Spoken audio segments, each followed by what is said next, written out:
Edgar was just your average bifocal, knobby-kneed nerd rat, but with a swish of his knight and a slash with his rook, he had just become champion of his school's chess tournament. This was not an easy win.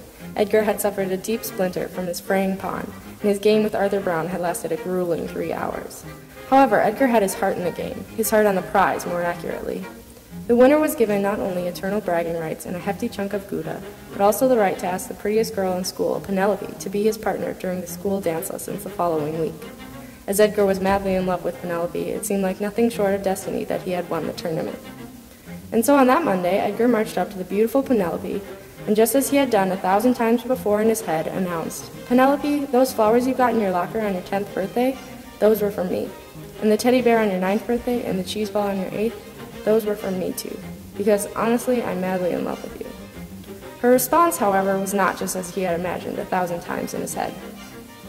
"Gee, Edgar, that's really nice," she said, "but I like Joey." As he watched Penelope scurry away, Edgar thought his heart would fall out of his chest. That is, until Maggie Jones came up to him. Maggie, whom he had just realized had the biggest, most beautiful eyes he'd ever seen, said to him, "Edgar, that was the sweetest thing I've ever heard. I think you're the most romantic rat in the whole 5th grade." With that, she grabbed both sides of his face with her front claws and planted a big, juicy one right on his mouth. With eyes that could barely focus and a heart that was flying high, he asked her, "Maggie Jones, can I have this dance?" And she said yes.